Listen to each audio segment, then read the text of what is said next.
Diretamente do Brasil, Brasília, Distrito Federal. Quem vos fala, mestre Dinho, trazendo sempre informações na palma da sua mão, com notícias de utilidade pública, nacional e internacional. O mestre Dinho, eu quero aqui, antes de iniciar esta live, eu quero falar sobre o Pix do juiz Oscar Aníbal Chapan. Pix, Oscar Aníbal Chapan, @gmail.com. Repito, Oscar Aníbal Chapan, @gmail.com. Está na descrição desse vídeo. Meus amigos e amigas, quem vos fala, mestre Dinho. A seguir, vamos assistir a live do juiz Oscar Aníbal Chapan, hoje dia 18 de junho do ano de 2025. A seguir, 18 de junho de 2025, horário 7h19. Relatório. Atenção, atenção. Exército, Marinha Aeronáutica. Contra-espionagem das autarquias. Contra-espionagem da Polícia Federal. Contra-espionagem de todas as forças engajadas em 26 estados e no Distrito Federal. Lula apoia o Irã. Ele está com retaliações, tanto econômicas quanto diplomáticas, e ele está na lista do Mossad. Lula, ele é reconhecido como terrorista. Ele solicitou ao Putin, na Rússia, as usinas de enriquecimento e também de armazenamento das bombas atômicas localizadas no Brasil. Lula também requisitou aos dragões do Irã que eles venham se abrigar aqui no território brasileiro. Ele também se posicionou para que o Ayatollah fuja para o Brasil, dando abrigo. Então Lula trouxe a Terceira Guerra Mundial para o Brasil. Esse filho de uma puta, Luiz Inácio Lula da Silva e o Alckmin, ele já tem retaliações, tanto diplomáticas como comerciais. Ele fudeu com o Brasil, esse filho da puta. Estão entendendo? Quem está falando aqui é o senhor Oscar Aníbal Chapan, arbitragem internacional na investigação de 196 países. O Ocidente não existe mais e o Brasil é considerado terrorista conjuntamente com Alckmin. Ele é parte do Irã, ele está com o Ayatollah Khamenei, ele está engajado para soltar as bombas atômicas que se encontram no Brasil, em 26 estados e no Distrito Federal. Luiz Inácio Lula da Silva é um terrorista. Ele já está com restrições diplomáticas, ou seja, ele não vai falar em lugar nenhum, e ele está também com restrições comerciais, ou seja, não vai vender nenhum grão a nenhum país, em nenhum lugar do planeta. Esse filho da puta. É bom porque aí a população vai comer, né?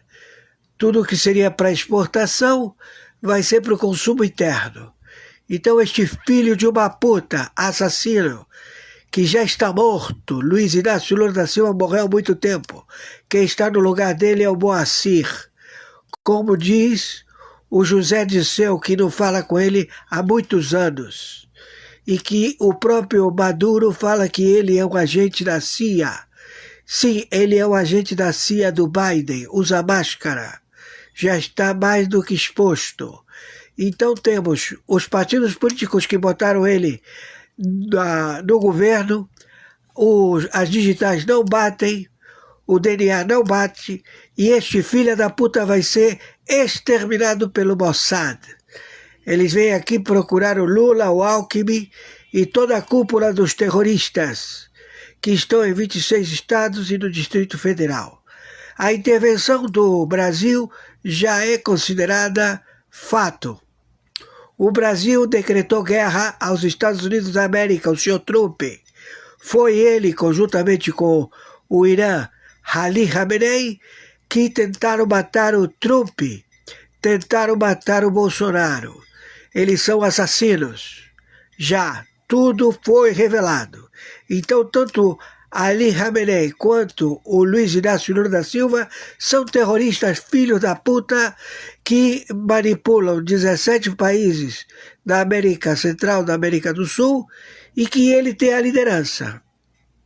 Este filho da puta, Luiz Inácio Lula da Silva. E, claro, o Supremo Tribunal Federal. Alexandre de Moraes, filho de uma puta. O Barroso, filha da puta. O Fachin, filho da puta. O Zanin, filho da puta. O Dino, filho da puta. Todos no pelotão de fuzilamento. São todos terroristas. Agora o Supremo Tribunal de Justiça alega que o roubo de celular não significa que é um crime a ser processado. É um crime de potencial menor. Então, nós estamos jogados aos presídios que serão abertos. Eles vão abrir o presídio. Eles vão se abrigar nos 9 estados do Nordeste. Os norte-coreanos, os chineses vão desembarcar nas costas do Oceano Atlântico, vão tomar por assalto, através de paraquedistas chineses, o continente da República Federativa do Brasil. Por favor, se arme. Procure uma loja de arma, compre seu armamento, se estabeleça, porque agora é tiro, porrada e bomba. Estamos em guerra nuclear.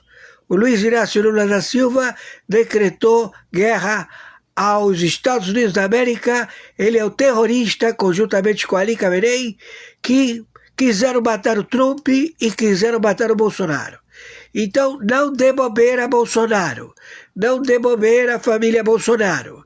Entendam, eles sim querem e vão fazer tudo, o possível e impossível, para colocar na prisão Bolsonaro. E aí vai ser o levante da população. Vai ter muito derramamento de sangue e esse exército e essa marinha aeronáutica vai ter que optar, porque não vai fazer frente aos Estados Unidos da América. Vai todo mundo se fuder. Entenderam? Então, seus filhos da puta, 22 partidos da puta que o pariu. Vocês têm que tirar esse filho da puta hoje, do governo, porque está vaga a cadeira de presidente. Quem está sentado na cadeira de presidente é o Moacir, um filho da puta. E o Alckmin, que é um terrorista, que é alvo do Mossad. Ele vem aqui para pegar você, Alckmin, filha da puta. Entenderam? E, claro, lá o Xi Jinping está fudido, declarou guerra aos Estados Unidos, à Rússia também. Então nós estamos explodindo todas as bombas atômicas desses filhos da puta. Conforme determinação, meu Pix de sobrevivência, meu e-mail, oscaranimotiapano@gmail.com. Conforme determinação, meu Pix de sobrevivência é meu CPF 510-466-44734, plataforma Mercado Pago. Então estamos todos engajados já no enlace de óbito do Moacir. Moacir, tu vai pra mamar nas tetas do capiroto, do Satanás. Ouviu? Chega lá e dá uma chupadinha nas tetas do Satanás. E você, Alckmin, também. E vocês, proprietários de 22 partidos da puta que o pariu, vocês também vão mamar nas tetas do Satanás. Estão ouvindo? Quem está falando aqui é o interventor arbitral. O cargo é o interventor do Tribunal Penal Internacional, que está parado porque botamos todo mundo em cana. Todos os juízes em cana, porque se venderam ao petróleo do Irã. E também os procuradores, porque se venderam. Então está inoperante o Tribunal Penal Internacional. O Tribunal Internacional do Brooklyn, nós também investigamos. Se tiver alguém mamando petróleo do Irã, está fugido. E também no Supremo Tribunal Mundial. Se tiver alguém subornado pelo petróleo do Irã, também está fugido. Entenderam? Então estamos com 123 nações signatárias, que é os coalizões, a fazerem parte da 4ª Frota, da NATO, da OTAN e do Pentágono.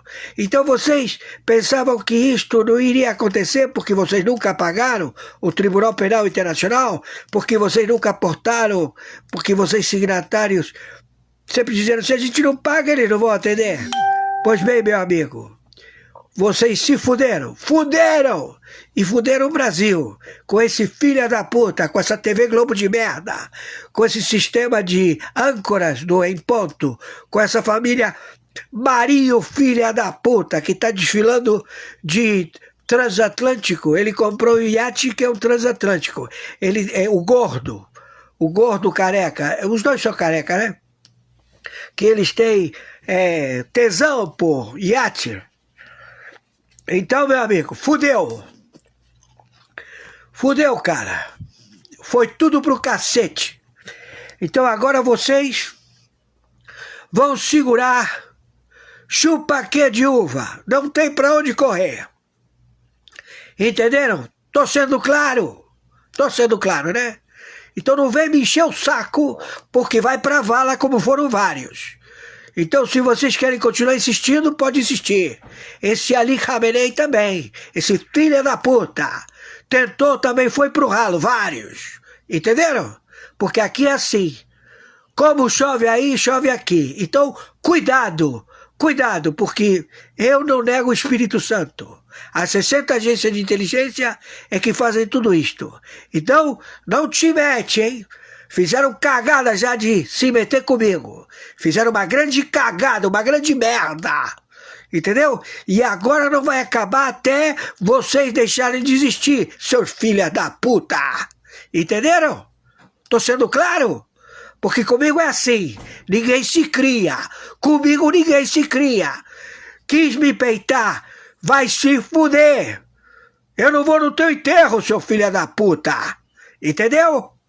Então, se prepara, seus filhos da puta. Viralize isto. Fiquem com Yahushua Hom Yerushalayim.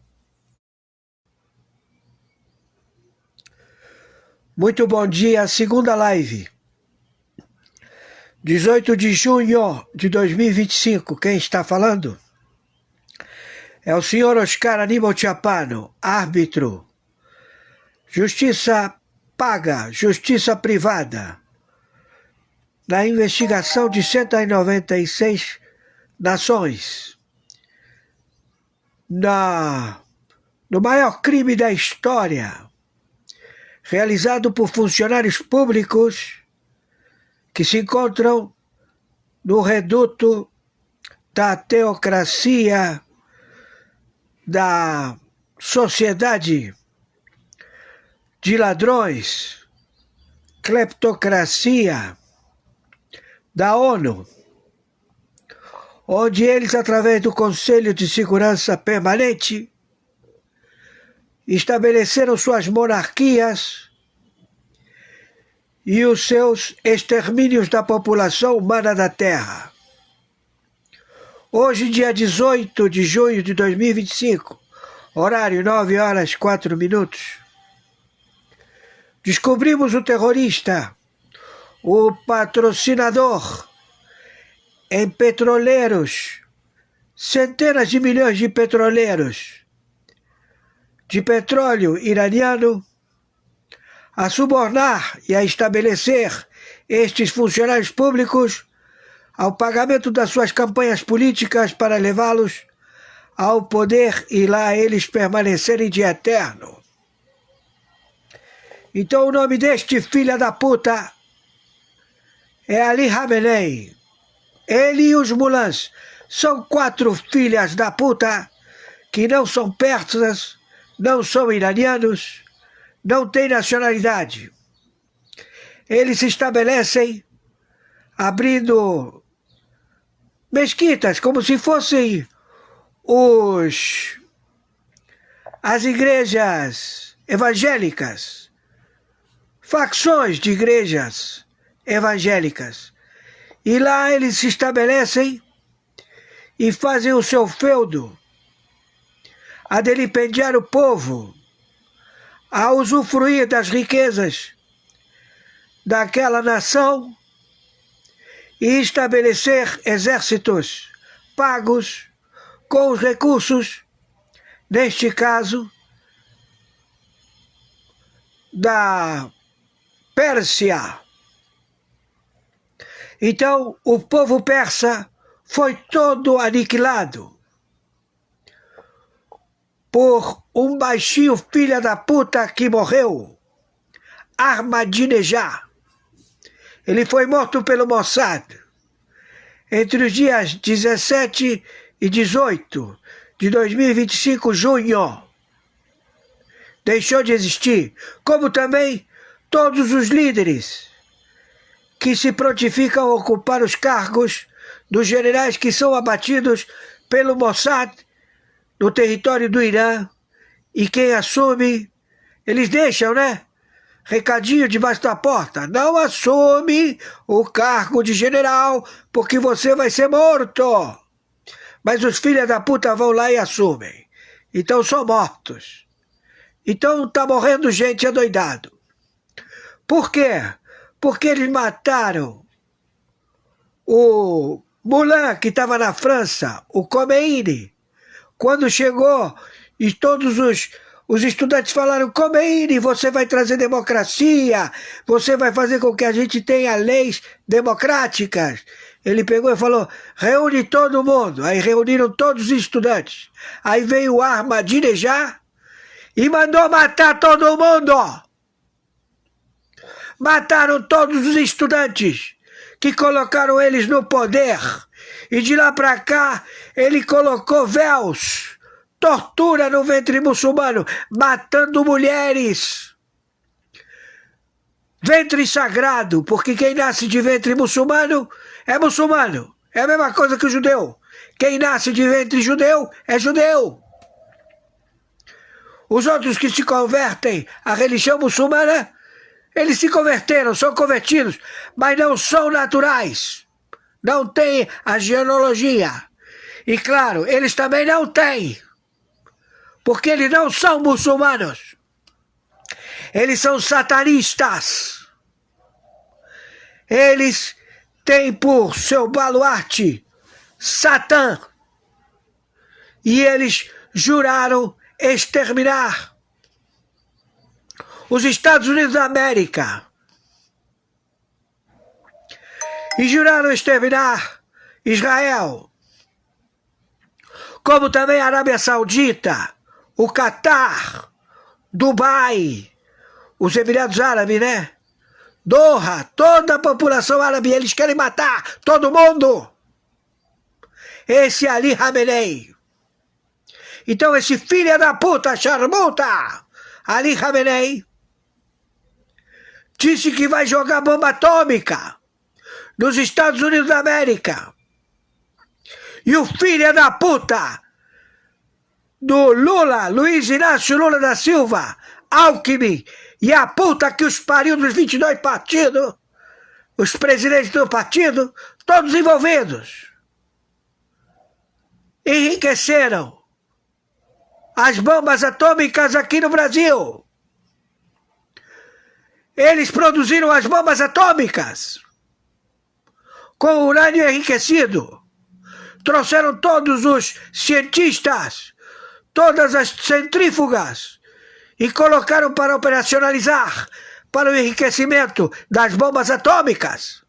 E o Luiz Inácio Lula da Silva pediu para o Putin toda a expertise dos lançadores de bombas nucleares nesta última reunião. E aí a transmissão caiu. Então, esse filho de uma puta e o Alckmin e esses 22 partidos da puta que os pariu colocou o Brasil como terrorista, como possuidores de bombas atômicas, apontadas para os Estados Unidos da América, com autonomia de 4.000 a 12.000 quilômetros, para poderem ser disparadas e fazerem alvos nos Estados Unidos. E ele engajou esse filho da puta, Luiz Inácio Lula da Silva, conjuntamente com o Alckmin, conjuntamente com o Maduro, conjuntamente com o líder do Grupo de Puebla. Eles, como é que é o nome desse filho da puta? Terrorista também, que disse que não vê o Lula há uma porrada de tempo, mas que ele é o líder do Grupo de Puebla, descendente do Luiz Inácio Lula, José Dirceu. Então todos eles estão envolvidos e jurados. O Mossad vai vir aqui, se ele já está aqui, e vai proceder a exterminá-los, filhos da puta. Então, os terroristas, os dragões do Irã, fugiram de aviões para o Brasil. Então agora nós temos retaliações diplomáticas e comerciais, duras retaliações. Todo o dinheiro brasileiro confiscado em qualquer lugar do planeta. Consulados, aviões, propriedades, bancos, tudo confiscado. Estamos pior que Cuba. Estamos pior que o próprio Irã, por causa desse filho da puta, que tenham certeza, eu não sei se ele vai chegar a Brasília, mas ele prefere ficar no Nordeste, não sei também, porque vem os norte-coreanos a degolar e se posicionarem nas coberturas dos prédios da orla marítima do Oceano Atlântico, em 9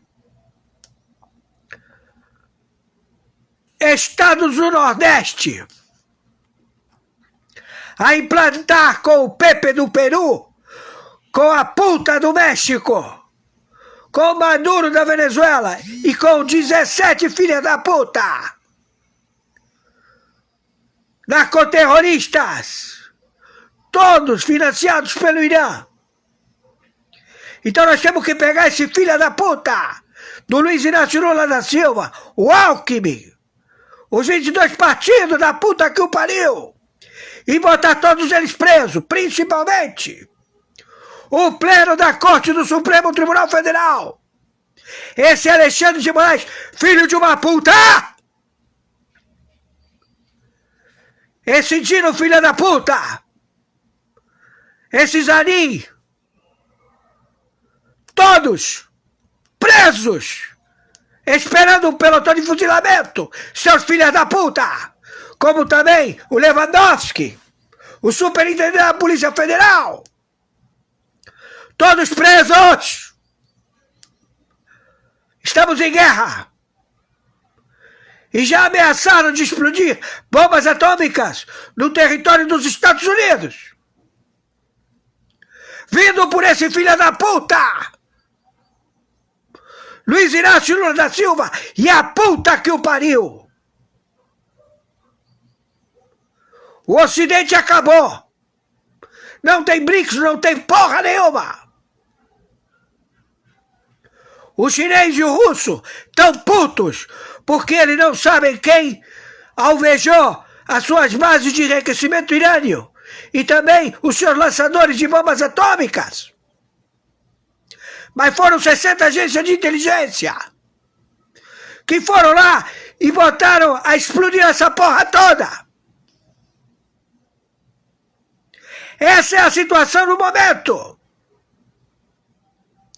deste filho da puta e destes canais de televisão que ficam dizendo que estão jogando bravata, que eles não podem fazer nada porque o mundo vai se levantar. Se levantar de quê? Seus filhos da puta! Cada bomba atômica tem uma circunferência de destruição de 3.500 quilômetros. Tudo arrasado. Tá entendendo, filha da puta? Hoje, dia 18 de junho de 2025, e conforme determinação, meu Pix é meu e-mail, é meu nome completo, identificado, juiz corregedor arbitral, na intervenção do Tribunal Penal Internacional, do Tribunal Internacional do Brooklyn, do Supremo Tribunal Mundial, adindo ao 7 em 123 países, signatários do Tribunal Penal Internacional. Meu Pix é meu e-mail, oscaranibaltiapano@gmail.com.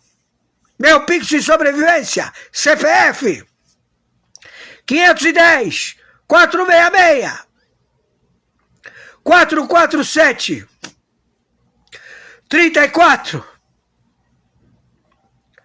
Plataforma Banco, Mercado Pago. Agradeço a todos vocês, almas maravilhosas,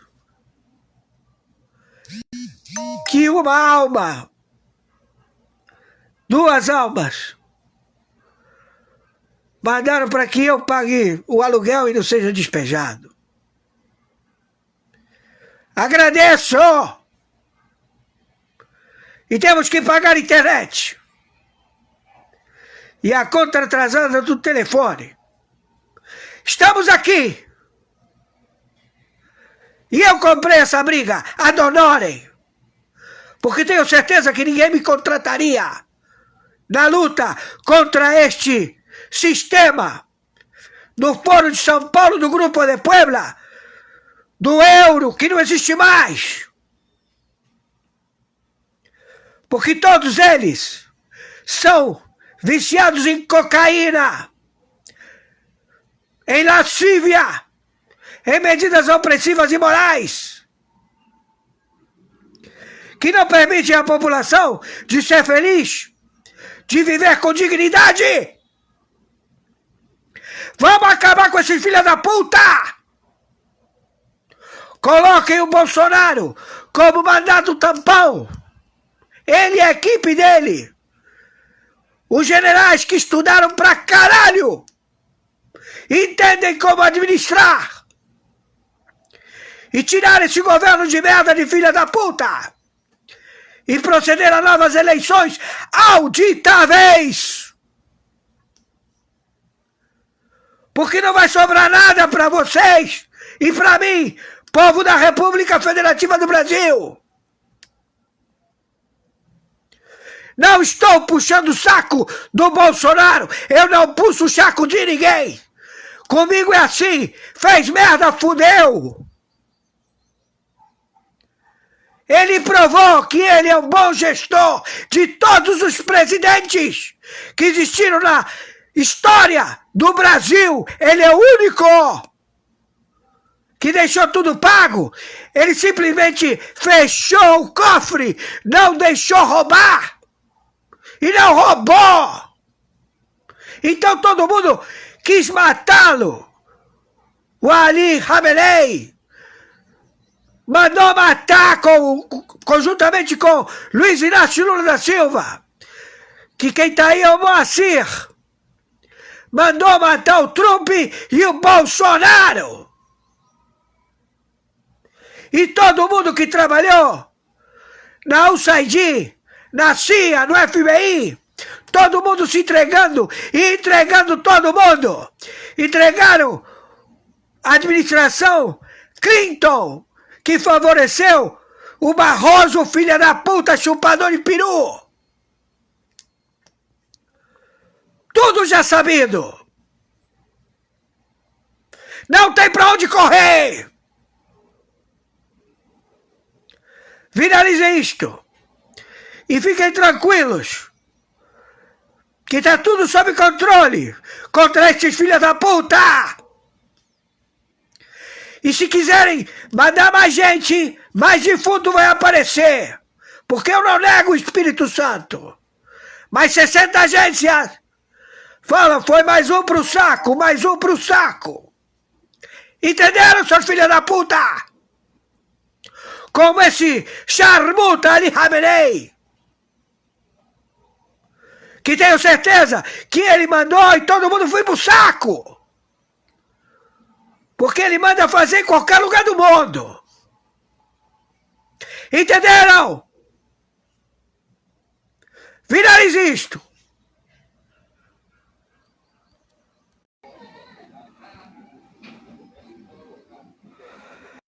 Muito boa tarde, quem está falando é o senhor Oscar Aníbal Chiappano, no momento, dia 18, quarta live, 18, quinta-feira 18, 17h33, quinta-feira 18 de junho de 2025. Atenção, atenção. A informação do rastreamento de material, cápsulas de urânio que foram sumidas, são cápsulas grandes que abarcam uma quantidade muito expressiva de urânio enriquecido. No setor de inteligência nuclear da República Federativa do Brasil, com o monitoramento de Angra dos Reis, cujo material ele é processado e ele é mandado para a Rússia. De lá da Rússia, ele retorna para os seus favores de gás a serem processados nas plataformas de enriquecimento de urânio. Então, duas cápsulas repletas com estes elementos informaram que as 9 ogivas nucleares, as 9 bombas atômicas do Irã passaram a ser 15 bombas atômicas. 15 bombas. Então, essas 6 bombas, elas tiveram o transporte. Não se sabe se é via aérea, porque tudo é através de estabilizador. Você vai transportar cápsulas de urânio, você tem que ter um material estabilizador, um cofre estabilizador que não produza o mareio, não fique mareado o urânio enriquecido em cápsulas, que efetivamente não se conhece o paradeiro nas usinas de Angra dos Reis, no monitoramento do urânio enriquecido em Resende. Então, todas as aeronaves do Irã que se estabeleceram em Brasília, que se estabeleceram no Rio de Janeiro, navios de guerra do Irã, e que também o último pedido de Lula com Putin, através do pagamento de mais de 200 bilhões de dólares que se encontram na Rússia e que foram transportados pela Janja e que estão acautelados na Rússia. Esse dinheiro permanece lá.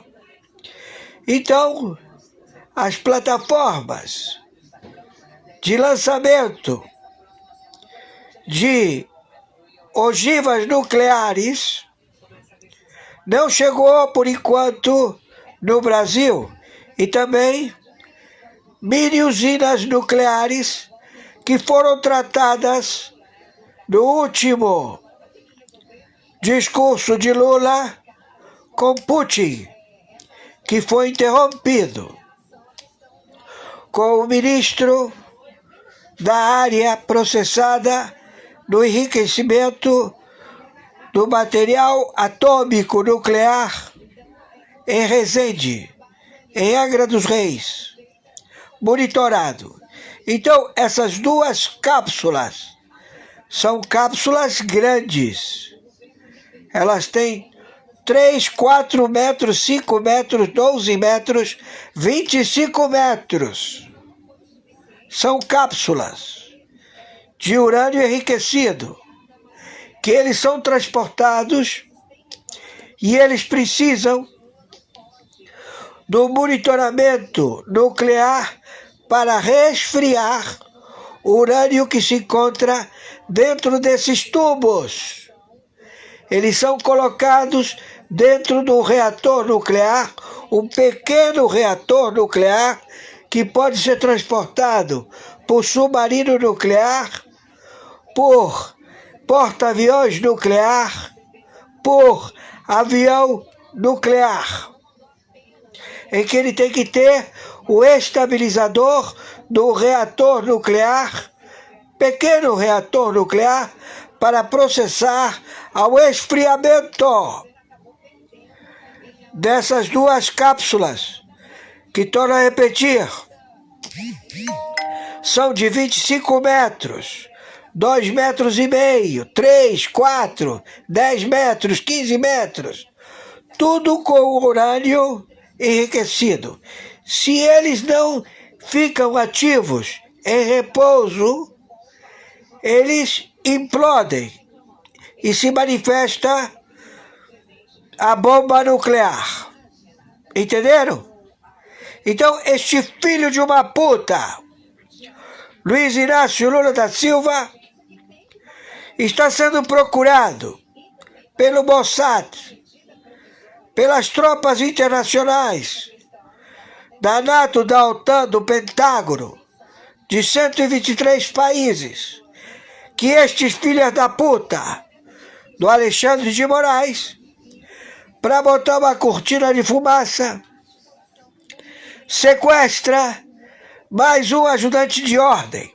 Então eu quero dizer para você, seu careca filho de uma puta, Alexandre de Moraes, não vai adiantar você andar com segurança armado até na hora de ir ao banheiro cagar. Você é um elemento a ser descartado. Você e os filhos da puta do Supremo Tribunal Federal. Entendeu, seu filho da puta? Quem está falando aqui é o senhor Oscar Aníbal Chapano, juiz corregedor, teu corregedor, seu filho da puta! Você sabe muito bem, seu filho da puta, que aqui não tem ninguém brincando. Você vai aparecer que nem peneira. Entendeu, seu filho da puta? E não tem nenhum partido político, nenhuma anistia, nenhuma porra nenhuma que possa evitar. E você sabe por quê, seu filho da puta? Porque você está como narcoterrorista, jurado pela máfia Faru, pelo dono da porra toda, das plantações, que trabalham para ele 500 mil toneladas, e que você e esse atravessador que roubou as cargas da máfia albanesa do senhor Faru, ele te jurou. Tu tá jurado. Você e o teu Supremo Tribunal Federal, seu filho da puta. Então você, enquanto está sequestrando pessoas e está botando um monte de viados, prostitutas, âncoras que trabalham nas emissoras de televisão, que todos eles têm currículo, fotos, material de provas irrefutáveis de comprometimento. Eles fizeram a posse, anteciparam a posse desse ator, Moacir, para que assumisse a presidência da República, sem nenhum chefe de Estado, tudo às pressas, em que vieram todos os narcoterroristas, já empossados ao delipêndio da República Federativa do Brasil. Então você querer ter o acervo de um monte de filhas da puta que estão servidos à propina, o PT, o PSOL, 22 partidos que estão aí esperando as emendas parlamentares que nunca vão sair porque você já meteu mão, já sumiu com esse dinheiro. Entendeu, seu filho da puta? E que eles estão aí, porra, e agora ele vai soltar o dinheiro ou não vai? Não, não vai soltar dinheiro porque não tem dinheiro. Então agora nós estamos com a OTAN, com a NATO, com o Pentágono, com 123 países de coalizão do Tribunal Penal Internacional, a furar vocês que nem peneira. Vão ficar tudo cheio de buraco, seus filhos da puta. Porque não vamos esperar as 2 cápsulas. Todo mundo fala, são cápsulas. E qual é a longitude, diâmetro dessas cápsulas? São 25 metros de urânio enriquecido, que não pode ficar fora do reator nuclear, para que elas possam invernar, para que elas não explodam. Ouviu, seu filho da puta? E essas 2 cápsulas sumiram de Resende. Não estão. Comprovado. Então você, Moacir, Lula, filha da puta, e você do Itamaraty, que não é mais do Itamaraty, é o espia que transacionou tudo isso com o Ali Khamenei, em que até então as autoridades de Israel monitoravam 9 bombas atômicas. E agora são 15, ou seja, 6 bombas atômicas apareceram do dia para a noite. Então nós vamos capturar em 26 estados, no Distrito Federal, no teu... Você meteu essa vara de 25 metros no teu... Entendeu? Para poder resfriar no reator nuclear. Para que não exploda.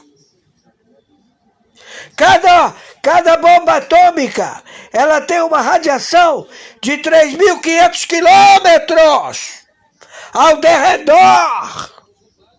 Ouviu, seu filho da puta? Você quer saber se o Trump, ele já está na guerra? Claro que ele está. Você perguntou por que o russo, filho da puta, e o chinês, filha da puta. Ei, seus filhos da puta! Então nós vamos pegar você, Luiz Inácio Lula da Silva, você, tua prole, tuas mulheres, teus partidos políticos, todos esses filhos da puta, os donos das concessionárias de televisão, que ficam insistindo em bravatas, em roteiros de filme, e vamos colocar vocês no pelotão de fuzilamento, seus filhos da puta! Quem está falando aqui é o corregedor, interventor, arbitragem internacional. Não é togado. É justiça paga, justiça particular, que fala com todo mundo, com o submundo, com as autoridades, com todo mundo, seu filho da puta. Entendeu? Tá entendendo, seu filho da puta? Então ou você se entrega, ou eu não posso garantir que você amanhã esteja vivo. Tá entendendo, seu filho da puta? Porque vem as festas. E aí fudeu. Fudeu. Entendeu? Não tem ninguém por perto. E você é alvo, seu careca filho da puta, broxa, tem dúvida? E conforme determinação, meu Pix é meu e-mail, é meu nome de batismo, meu nome e sobrenome, Oscar Aníbal Tiapano, @gmail.com. Meu CPF, documento único, 510 466 447 34. E a plataforma é Mercado Pago. Entendeu? Tá entendendo, seu filho da puta? Todos vocês aí mexeram onde não podia mexer, seus filhos da puta! Entenderam?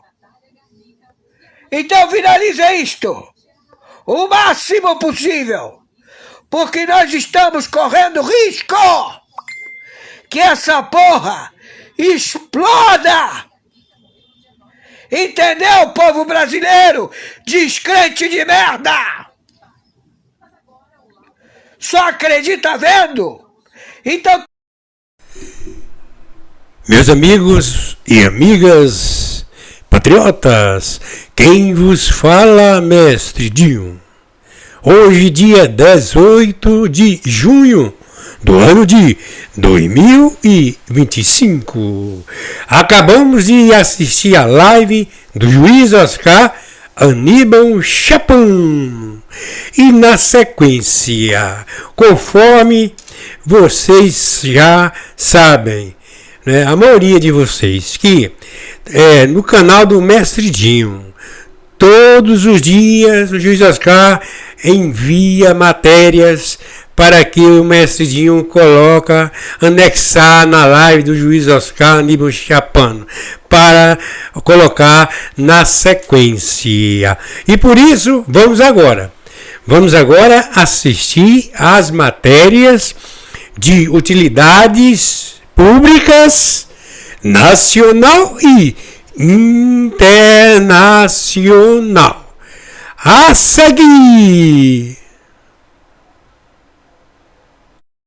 A gente atacou o dia sexta-feira causando daños significativos a la infraestructura de enriquecimiento de uranio en Natanz y también la infraestructura de Isfahan, en otra parte de Irán, que lo que hace esa infraestructura es transformar ese uranio enriquecido en ese núcleo que va dentro de la bomba atómica. Tienen que tener en cuenta que los iranianos estaban a punto, a un paso nomás, de tener 15 bombas atómicas, y este tipo de ataques aquí en Israel, como todos estos días que hemos recibido, muestran claramente que a gente tenía que atacar a Irán y hacer esta prevención, porque si no hiciese eso, ¿qué sería si los iranianos atacan a Israel ahora con misiles balísticos, pero con ojivas nucleares? Eles têm 2.000 mísseis balísticos e têm um planejamento para ter 8.000. Eles criam esses mísseis a razão de 300 por mês. Então a gente tinha que frenar esta questão e, repito, não vamos a permitir-lhe ao regime mais perigoso do mundo ter o armamento mais perigoso do planeta.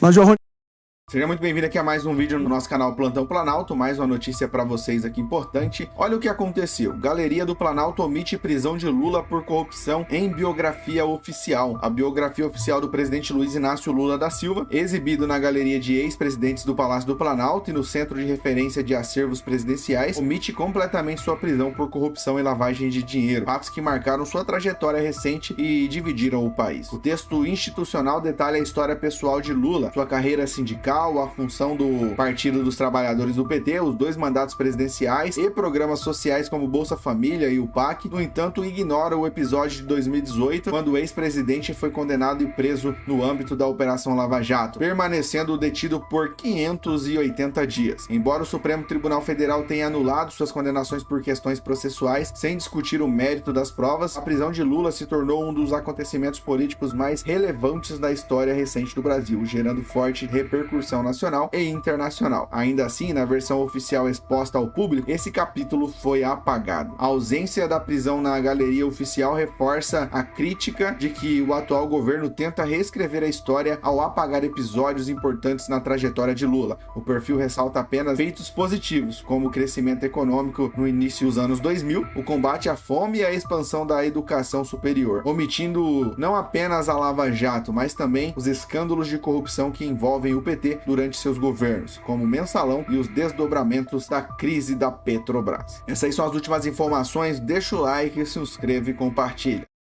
E o presidente Trump faz uma declaração que chama a atenção do mundo. Ele disse que o Irã deveria ter aceitado o acordo e assinado quando teve a oportunidade. E completou que o Irã não pode ter armas nucleares. Ele finalizou dizendo uma coisa que está chocando o mundo. Todos devem evacuar Teherã imediatamente. E essa declaração que Trump acaba de fazer é justamente ao mesmo tempo em que dezenas de aviões militares americanos estão convergindo para a Europa e para o Oriente Médio. Será que os Estados Unidos vão intervir na guerra, lutar a guerra do lado de Israel? Escreva aqui nos comentários. Sou Máxima, uma mulher iraniana vivendo em exílio forçado. Foi arrancada da minha terra por um regime que há mais de 40 anos ocupa o Irã, minha terra. Com violência, silenciando vozes e destruindo vidas, apagando mulheres. Há mais de 4 décadas, nós iranianos lutamos contra essa ditadura brutal. Gritamos ao mundo, aos governadores, líderes potenciais, para que não apoiassem esse regime assassino. Mas nunca nos ouviram. E sempre os iranianos estavam sozinhos. Agora, são os inocentes que pagam. O povo iraniano, o povo de outros países, morrendo pelas alianças que os poderosos fizeram com a tirania. Carrego a dor de estar longe da minha família, da minha história, da minha idioma, e agora, mesmo do outro lado do mundo, no Brasil, vivo com medo de que uma bomba tira a vida toda da minha família, dos meus pais. Entre mísseis e silêncio internacional, eu grito: o povo iraniano não é o regime.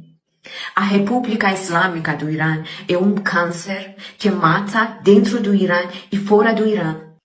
Mas sua queda não pode custar mais sangue inocente. O povo iraniano resiste há décadas, pagando com prisão, luto, tortura, morte. E não está sozinha nessa dor. Nenhum povo merece morrer por guerras e que não começou, nem iranianos, nem israelenses. Somos feitos da mesma humanidade. Essa guerra não é nossa. Essa violência não nos representa. Nós, os povos, estamos do mesmo lado, pela vida, pela liberdade, pela paz. Olha só, a ofensiva do governo trumpista contra o ministro do Supremo Tribunal Federal, Alexandre de Moraes, ganhou mais um capítulo. Após pedido das empresas norte-americanas, a Trump Media, do presidente dos Estados Unidos, Donald Trump, e a Rumble, a justiça norte-americana expediu em 6 de junho uma nova citação contra o magistrado brasileiro. Abre aspas. Rumble e TMTG buscam conjuntamente uma decisão judicial que declare as ordens de mordaça do ministro Moraes inexequíveis dos Estados Unidos. Fecha aspas.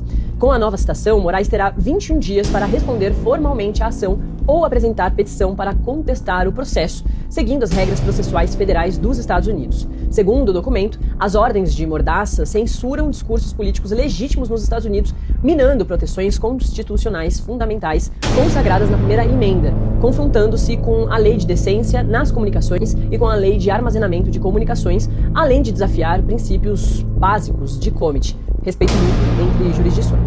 Opondo-se à exigência de Moraes de que a Rumble deveria designar um representante legal no Brasil, a empresa alegou que é sediada na Flórida, sem subsidiárias, presença pessoal ou ativos no Brasil, e que se submeter à decisão seria aceitar as ordens de mordaça e se submeter à autoridade do ministro.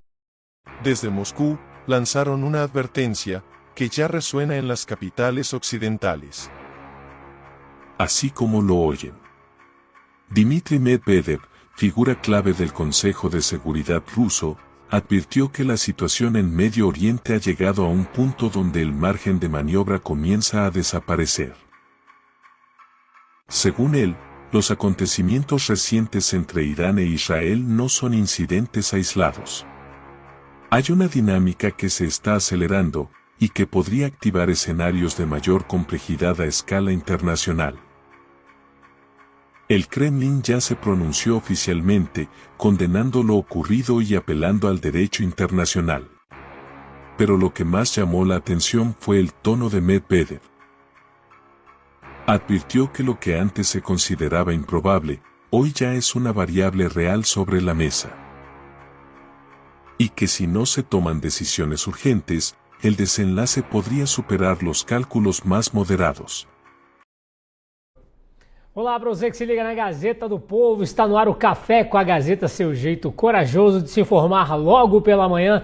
E eu já te convido a fazer parte do nosso café, essa nova semaninha maravilhosa para todos nós, deixando o seu like, que é importantíssimo demais para o nosso trabalho, deixando o seu comentário, o seu desabafo, compartilhando com seus amigos e familiares o café para que todo mundo fique muito bem informado. Te chamo também para ser um assinante da Gazeta do Povo, promoção maravilhosa, R$ 1,90 por mês nos primeiros 6 meses, acesso ilimitado a todo o nosso conteúdo. O grande Vitor Kunz, o Camisa 10, colocou o QR Code na tela, tem um link na descrição do YouTube, tem também o gazetadopovo.com.br/oferta para você ficar muito bem informado. Tenho que dizer que hoje eu tenho uma caneca nova aqui, veja só que maravilha. Essa aqui, se o Serrão aparecer em Curitiba, ele leva também. A liberdade fortalece a verdade. Por que eu estou com essa caneca aqui? Não posso falar, mas ela é linda, não é mesmo? Já já vocês vão saber por quê. Minha querida Anne Dias, muito bom dia, uma ótima semana para você.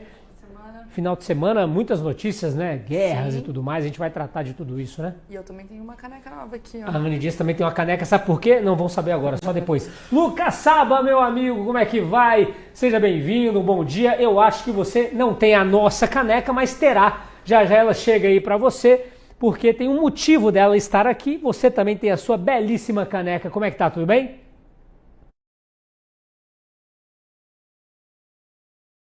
Café com a Gazeta do Povo. Uma semana ali com feriado, mas as notícias não param, não é mesmo, dupla? Já temos aí Carla Zambelli de novo no noticiário, temos a esquerda ali, Fernando Haddad, né? Deve figurar de novo no Frases da Semana de Omar Godoy. Temos muita coisa, uma boa semana, uma boa segunda-feira a todos. Devolvo com você, Gui. Valeu, Lucas Saba. Temos também Cristina Grêmio, que ainda não tem a nossa caneca, mas tem a caneca dela também, que eu já vi aqui em off, ela tomando um cafezinho. Bom dia, Cris, tudo bom? Anne, bom dia pro Lucas, pra nossa audiência. Eu não tô com essa canequinha ainda, mas eu trouxe uma do interior do Paraná, vou fazer o comercial aqui. Estive numa cidade que chama Venceslau Braz. Eles fizeram um concurso na rede de ensino para escolher um mascote para a cidade e escolheram o Ventoslau. Venta nessa cidade, viu? Peguei 4 graus lá em Venceslau Braz. Um beijo para todo mundo do interior do estado aí que está sofrendo a frente fria conosco. Maravilha, Cristina Grêmio. Todos vocês sejam muito bem-vindos ao Café com a Gazeta. Vamos começar falando de Flávio Bolsonaro, ele que marca posição sobre Carla Zambelli. Disse que ela cometeu crime, mas é uma perseguida política. Vocês veem na tela aqui uma sequência de imagens do senador Flávio Bolsonaro e do Jair Bolsonaro e manifestação. Aliás, falaremos sobre manifestação que vai ter em junho ainda. Minha querida Anne Dias, Carla Zambelli, segundo o Flávio Bolsonaro, cometeu crime sim, mas é uma vítima de perseguição política e ele acha que por isso ela deve ser defendida também. Anne, bom dia. Bom dia, pois é. O Flávio Bolsonaro ele deu uma entrevista na Folha de São Paulo, né, falando sobre vários assuntos, dentre eles o julgamento do Bolsonaro, o 8 de janeiro, e claro, foi interrogado aí sobre Carla Zambelli. E o que a gente vem discutindo aqui bastante sobre o caso da Carla Zambelli é como ela está afastada realmente do grupo da direita desde a situação lá antes da eleição de 2022, em que ela pegou uma arma e perseguiu um rapaz. Naquele momento a direita meio que rompeu com ela. Inclusive, né, teve um podcast que o Bolsonaro mesmo, ele atribui a Carla Zambelli a responsabilidade da derrota nas eleições de 2022. Nesse momento a gente vê assim o quão afastada ela tá do PL e agora principalmente que ela tá assim sendo vítima dessa perseguição com mandato de 10 anos de prisão, não só, né, tá com toda a polícia internacional atrás dela, está foragida ou está, enfim, agora na Itália para correr desse processo judicial contra ela. E agora a gente vê aí um posicionamento de uma figura relevante que é Flávio Bolsonaro, falando que apesar dela ter cometido um crime, isso é importante frisar, ela está sendo vítima de uma perseguição policial. Perseguição política. E vale lembrar também qual que é esse crime que a Carla Zambelli cometeu. Ela, em tese, ela nega, mas o hacker afirma que ela mandou um hacker invadir o sistema da CNJ para ter aquele mandado de prisão do Alexandre de Moraes, prendendo o Alexandre de Moraes. É claramente uma peça cômica aí, claro que não é correto você solicitar alguém para invadir o sistema da CNJ, mas não era com uma intenção de fato prender o Alexandre de Moraes, né? Era uma comédia, uma piada ali que ela fez e é evidente que um mandado de prisão de 10 anos de cadeia parece algo muito acima do que ela de fato fez, né? Então a gente colocar uma parlamentar, que foi a mais votada do Brasil, até a Cris me corrigiu na sexta-feira, que não foi nem a mais votada de São Paulo, do Brasil, em 10 anos numa cadeia, perdendo seu mandato. Será que isso é coerente? Mas o mais importante aqui é a gente entender como que vai ser o apoio dessa ala bolsonarista, dos Bolsonaros, do Flávio Eduardo, do próprio Bolsonaro, num momento que é importante, num momento que a gente vê uma perseguição política generalizada aí para o campus da direita. A gente está vendo aí o Bolsonaro nesse julgamento tão importante, né, que talvez, inclusive, possa colocar ele numa condenação assim absurda, coisa que a gente nunca viu na história, mas ele está ganhando os holofotes, a imprensa internacional está falando sobre ele está ganhando destaque, então é evidente que se eles decidirem apoiar a Carla Zambelli, vai ser algo muito positivo para a parlamentar que está hoje na Itália. E essa fala do Flávio Bolsonaro já nos dá um indicativo de que talvez a direita permaneça unida realmente se apoiando, apesar dele ter frisado que ela cometeu um crime ao solicitar ao hacker a invasão do CNJ. Então a gente segue esperando para os próximos capítulos. Ela segue na Itália, até contratou agora um novo advogado italiano, também vai ser discutido isso hoje mais tarde. Mas é mais um capítulo aí da perseguição política dos opositores e principalmente a movimentação dos bolsonaros, né, apoiando alguém tão relevante para a direita. É isso aí, minha querida Aninha Dias, registrando mensagens aqui da Ieda Carla, Célio Pereira, Raimundo Oliveira, também da Helena Diniz, sempre com a gente. O Zé, grande Zé Ferrão, aí você tá aqui. Maria das Graças, Igor Zacarias, Eric Rossini, bom dia pra você também. O Luiz Inácio, que não é aquele, Nusa Velasco, todo mundo por aqui no Café com a Gazeta. Vamos para São Paulo com o Lucas Saba, meu amigo. Uma manifestação do senador Flávio Bolsonaro, Lucas, e a gente sabe muito bem que a própria Carla Zambelli veio aqui e comentou sobre isso. Se eu não me engano, foi você mesmo que fez a pergunta sobre o fato do Jair Bolsonaro ter atribuído a Carla Zambelli a culpa pela derrota nas eleições de 2022. E aí nós vemos a manifestação de um dos filhos do Bolsonaro em prol da Carla Zambelli agora. Apesar de dizer que ela, de fato, é vítima de uma perseguição política, para o Flávio Bolsonaro ela cometeu um crime, meu amigo Lucas Saba. Mas já é o início de um aceno, né, Gui? O que parecia que não tinha por parte da direita entre a deputada mais votada da Câmara dos Deputados ali, né? Teve quase 1 milhão de votos em 2022, um aceno, embora tímido, do senador Flávio Bolsonaro, mas não deixa de ser um aceno, até porque me parece, Gui, Anne e Cris, que a Zambelli, a gente percebeu naquela entrevista, ela estava abalada psicologicamente, não é para menos, mas ela foi abandonada e até de maneira injusta por boa parte da classe política, né? Bolsonaro, por exemplo, atribuiu a ela a derrota em 2022, né? Aquele episódio na véspera das eleições, que ela corre armado atrás de uma pessoa ali da esquerda que teria ameaçado, cuspido nela, etc. O que eu também acho muito, no mínimo, rigorosa essa fala do ex-presidente. Mas agora temos um filho do ex-presidente se colocando ao lado dela. E também você não vê, por exemplo, os acenos na Câmara dos Deputados do pessoal a defendendo. E veja, ela puxou, se eu não tiver errado, acho que uns 6 parlamentares, uns 6 deputados federais. E nem esses 6 que ela puxou pelo coeficiente eleitoral dela, nem eles eu tenho visto aí dando as caras para defendê-la. E vale lembrar o seguinte: esse Tribunal Superior Eleitoral vai, liderado por Alexandre de Moraes e esse Dream Team aí, essa carreta furacão do inferno, eles vão buscar qualquer brecha na legislação eleitoral. Para quê? Porque eles não vão parar em Carla Zambelli. É uma coisa que eu tenho dito aqui. O PL, o Partido Liberal, presidido por Valdemar Costa Neto, começou o mandato na Câmara dos Deputados em 2023 com 99 parlamentares, um recorde absoluto, uma bancada de quase 100 de parlamentares. Hoje já é menos de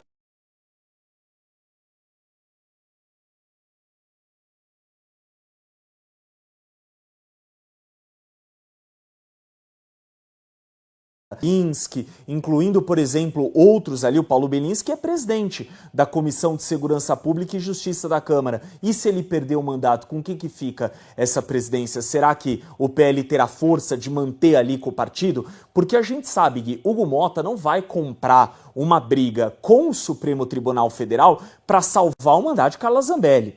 Ele não vai conseguir nenhuma briga com o Supremo Tribunal Federal, até porque a gente sabe, ali tem os parentes dele, etc. Alguém abre uma gaveta no Supremo, fala: Huguinho, melhor você ficar na sua, Huguinho, senão a gente vai tirar uns esqueletos aqui do armário e não vai ficar bom para você, né? E agora tem essa possibilidade, estão se discutindo se vão extraditá-la ou se não vão, e aquilo, né? E aí tem um monte de narcotraficante solto, o pessoal preocupado com a Carla Zambelli, pesa contra ela aí 2 condenações, né? Essa envolvendo a história do hacker, que é mais de 10 anos, tô com o Flávio Bolsonaro nessa, mais uma vez pesar a dosimetria contra expoentes conservadores ou da direita, porque eu tenho dito aqui, a justiça, ela não é cega, ela não tá vendada como tá ali na estátua, não, ela enxerga bem, e ela tem lado político, que é pior, assim como direitos humanos e vários outros aqui no Brasil, e ela tem também a condenação da história da arma, que pegou mais de 5 anos já, então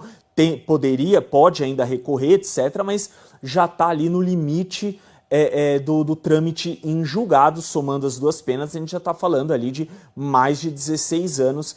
Ela realmente, Gui, eu acho difícil conseguir reverter essa situação, Gui. Muito bem, meu amigo Lucas Saba, registrando aqui mensagem da Silvia Soares de Indaiatuba, conectada com a Gazeta do Povo.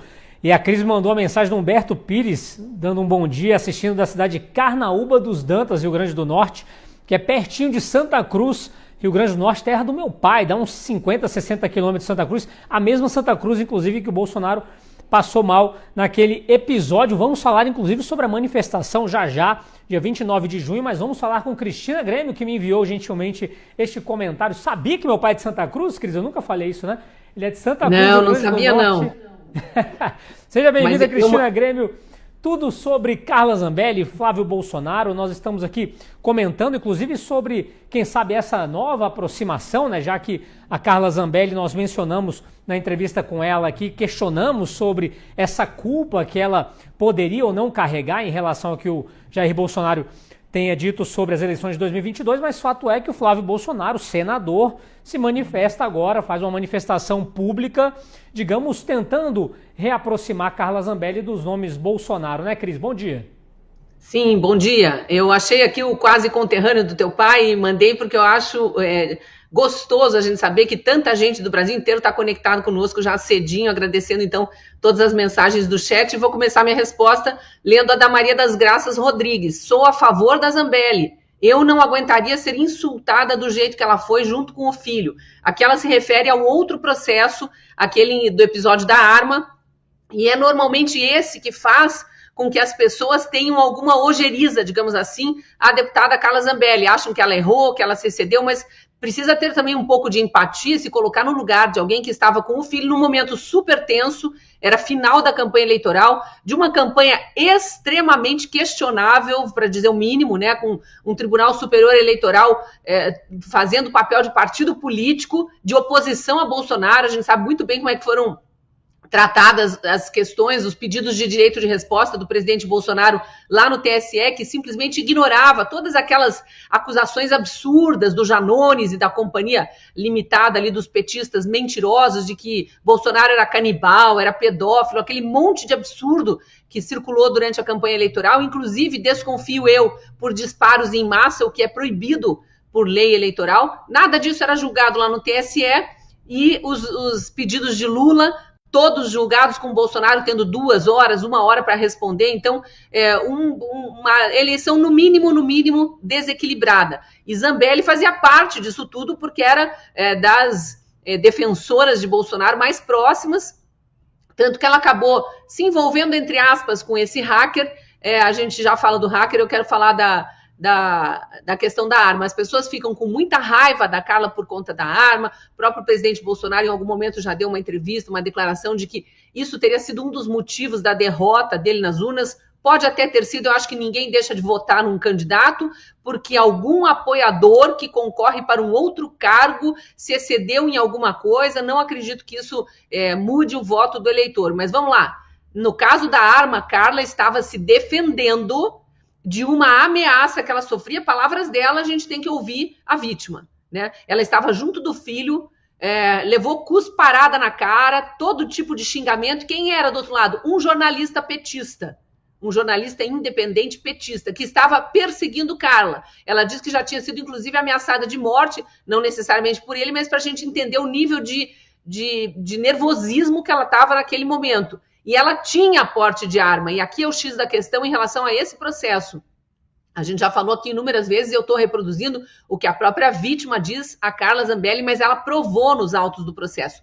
Ela tinha porte de arma, e por que eu digo que isso é o X da questão? Porque ela foi condenada por porte ilegal de arma, ou seja, ela é uma perseguida política. Você gostando ou não da atitude dela, tendo ou não empatia, como teve aqui a Maria das Graças, de se colocar no lugar dela e dizer: eu também não aguentaria, junto com meu filho, receber desaforo e ameaça. A Carla não suportou, e o que ela fez? Ela apontou a arma, dando voz de prisão, porque todo cidadão brasileiro pode fazer isso, conforme diz a nossa própria Constituição e o Código Penal. Ela apontou a arma, dando voz de prisão àquele cidadão que estava cometendo crime de ameaça. Há testemunhas desse fato, foram ouvidas no processo. Então, eu acho que a gente, ouvindo de fora, sem ter detalhes, não pode opinar acusando a Carla de ser criminosa. Deixa esse processo de lado, vamos para a história do hacker. E por que eu digo que ela era tão próxima a Bolsonaro que se envolveu, entre aspas, com o hacker? Esse hacker a procurou, e vamos lembrar que esse hacker esteve envolvido lá na famosinha Vaza Jato, que foi uma narrativa parecida com essa do golpe, do terrorismo do 8 de janeiro. a Vaza Jato, que foi a divulgação criminosa de conversas telefônicas obtidas conversas de WhatsApp obtidas de forma criminosa pelo criminoso hacker Walter Delgatti, acabou com a Operação Lava Jato no Brasil, enterrou uma investigação séria com provas sobradas, com criminosos condenados em 3 instâncias, entre eles Luiz Inácio Lula da Silva, que depois foi descondenado numa manobrinha ali no STF pelos amigos do amigo do meu pai, né? Para resumir a história. Então, nesse processo do hacker, especificamente agora com a Carla, ela o conheceu, parece que na saída de um restaurante, enfim, ele se apresentou e disse que tinha informações importantes sobre o sistema eletrônico, sobre a fragilidade do sistema eletrônico de votação, e que queria levar ao presidente. E ela fez a intermediação.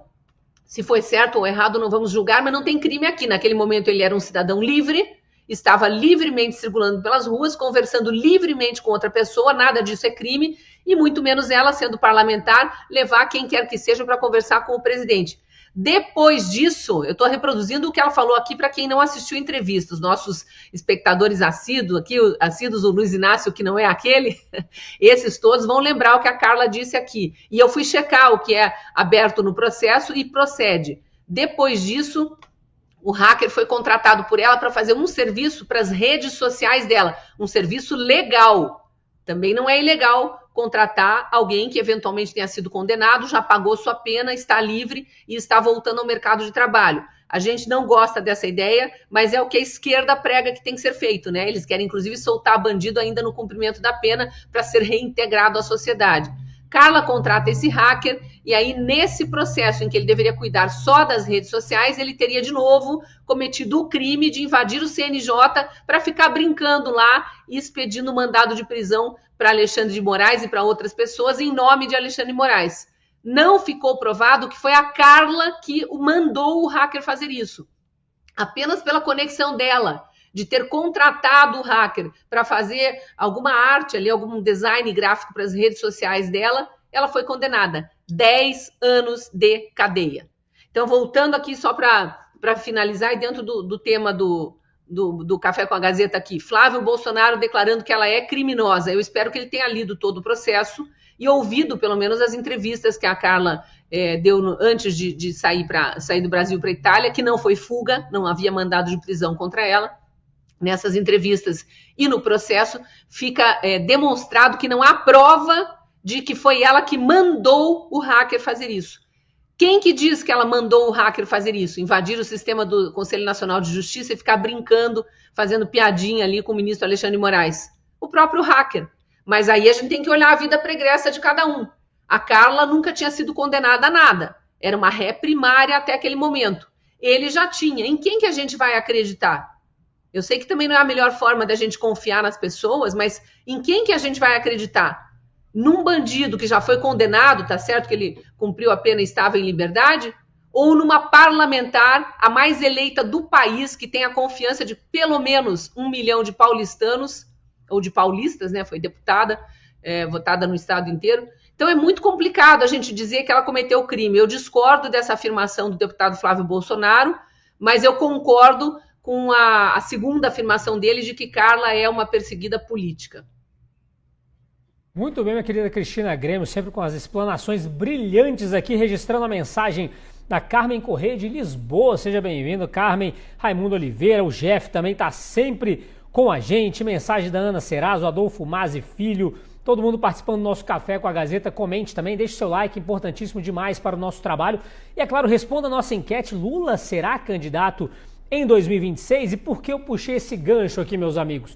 Porque vamos colocar na tela uma pesquisa que diz, 57%, inclusive, Anne, dizem que Lula não deve se candidatar em 2026. Tá pouco, hein? Tinha que ser mais, pelo amor de Deus. A fonte ali, Datafolha, como vocês podem ver na nossa tela. Anne, 57% é pouco. Nisso também, 67% dizem que Bolsonaro não deveria tentar essa candidatura em 2026. Aí eu não sei o que nós colocaríamos na direita, já que o nome de Bolsonaro é certamente o mais forte, seguirá sendo, independente do que aconteça na justiça. Agora, na esquerda, de fato, se não for o Lula, não tem ninguém mesmo. Vai colocar o Haddad, aí enterra o país, né, Anne?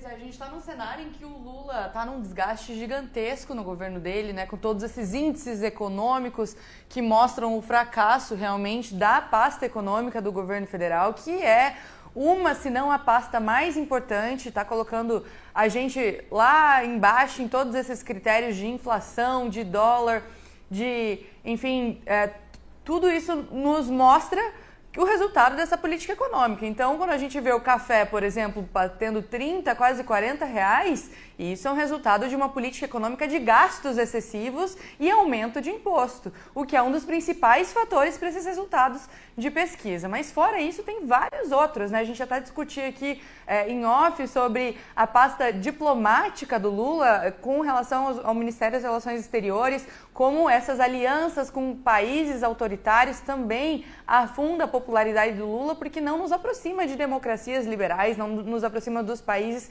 que defendem os valores que o Brasil deveria defender. Pelo contrário, o Lula aí se mostrou um aliado de ditaduras, da China, da Rússia, do Irã em diversos momentos. Agora a gente vê também essa escalada do conflito entre Israel e Irã. Vale lembrar que o Lula, em vários momentos, criticou a postura de Israel e apoiou o regime do Irã, que é uma das piores ditaduras que existe hoje na humanidade. Irã é aquele regime que mata a mulher se por acaso ela estiver sem o véu, o hijab, né, que é o véu que cobre o cabelo da mulher na religião islâmica, e isso é associado ao governo do Irã, não é só uma escolha a religião no Irã, é uma obrigação. Enfim, tudo isso nos leva a esse resultado da pesquisa. E também um fato curioso dessa pesquisa do Datafolha, além disso que a gente mostrou no gráfico, é que ela testa um cenário em que a direita está fracionada, então ela lança ali na pesquisa Ratinho, Zema, Caiado e o Bolsonaro, pelo menos 4 nomes da direita e um único nome da esquerda, que seria o Lula. E mesmo nesse cenário com a direita fragmentada, o Lula bate 36% e o Bolsonaro 35%. E aí, claro, tem os outros candidatos da direita, aí o Ratinho aparece com 7%, o Zema com 5%. Ou seja, num cenário desse, que a gente sabe que é muito difícil, a direita se fragmentar tanto, né, e não apoiar um único candidato, ainda mais sendo esse candidato Jair Bolsonaro, como é o teste na pesquisa, mesmo nesse cenário, o Lula está tecnicamente empatado com o Bolsonaro, o que mostra o grande enfraquecimento do nome do Lula nessa eleição. E aí, quando a gente discute, será que ele vai ser candidato? A gente tem 57% da população falando que ele não deveria ser candidato, pelas condições dele, pelo resultado que ele está mostrando, pela idade também, ele já está com 81 anos e não está consistente nas suas falas, não está conseguindo defender as suas ideias da maneira como ele é assessorado, né? Quando ele está sem assessor, ele fala um monte de besteira e queima e prejudica ainda mais a imagem do governo. Em não concorrendo, que é um cenário difícil, até na convenção do PSB, a gente conversou um pouquinho sobre a fala dele aqui na convenção do PSB, ele diz que se ele tiver em condições de saúde, ele vai disputar sim a eleição, mas se ele não disputar, quem seria o nome? Como disse o Guilherme, a gente está num cenário em que a esquerda não tem sucessor forte, sólido do Lula. A gente tem o Haddad, que é um dos nomes mais queimados do governo federal, apesar de ser um dos nomes mais conhecidos, até por já ter disputado uma eleição presidencial. Ele está muito desgastado por conta de toda essa questão de aumento de imposto. A Janja também dizem, né, falam do nome da Janja, mas a gente também tem várias pesquisas que mostram que ela só prejudica o nome do governo, não agrega em nada. Então a gente tem uma esquerda aí sem sucessor. O Lula não conseguiu criar um sucessor. Claro que agora é o momento que eles estão construindo a campanha de 2026, mas deve ser o Lula o nome mesmo assim, porque eles não têm quem substituir. E apesar dos pesares, o Lula segue sendo o nome mais popular e mais forte da esquerda. Muito bem, meus amigos, 7h27, estamos ao vivo aqui no Café com a Gazeta do Povo, levando para São Paulo esse tema também, meu amigo Lucas Saba, como bem disse a Anne, difícil a gente encontrar um outro nome na esquerda. Aliás, se o Lula viver até os 150, certamente ele continuará sendo, por ele mesmo, o único candidato da esquerda à presidência também. Na direita temos vários outros nomes, mas é claro que o nome de Jair Bolsonaro sempre o mais forte, apesar de que 67% dizem que Bolsonaro deveria desistir da candidatura. Eu acredito até que 67% tenham feito essa pesquisa lá no STF, né? Mais alguns, quem sabe 11 ministros tenham votado em relação a esse percentual. Mas 57% Lula não deveria tentar a reeleição. Eu também acho que ele não deveria tentar a reeleição, aliás, não deveria ter se candidatado para nada, mas de fato, na esquerda é um nome único. Na direita tem vários outros, mas nenhum deles supera o Jair Bolsonaro, né, Sabo? Exatamente, Gui. Gostei de você dando uma olhada ali na hora no seu super relógio suíço de milhares de dólares ali. Você viu, né, Anne? Ó, o homem tá tirando onda aí. Bom, em relação ao Datafolha, a gente sempre também fica um pouco com o pé atrás em relação aos números, etc, né? Mas analisando esses dois cenários, em relação ao Lula, tô super com a Anne nessa. A esquerda tem uma dificuldade muito grande por conta do seu líder, Luiz Inácio Lula da Silva, que não deixa ninguém prosperar além dele. Basta ver quem são as lideranças do PT ou da dita esquerda, tirando Lula. Quem? Haddad? Haddad, das últimas 4 eleições que disputou, perdeu todas. O Haddad conseguiu a proeza de ser o único prefeito em exercício a perder, não conseguir ir para o segundo turno em São Paulo. Ele perdeu na época de João Dória ainda no primeiro turno, para você ver como ele fez um mau mandato de prefeito aqui em São Paulo. Posteriormente a isso, tentou o governo de São Paulo, perdeu com uma larga vantagem, perdeu a presidência da República ali, quando Lula estava preso, ele que era o poste ali, representando o Lula, ele tentou com uma chapa com Manuela Dávila. Imagina se essa dupla tivesse vencido, onde não estaria o Brasil hoje, muito mais perto do que já está da Venezuela. Então é isso. E essas 57%, eu acho que o número é até maior. Eu acho que Lula, ele tá um pouco, quase que um Joe Biden aí da história, né?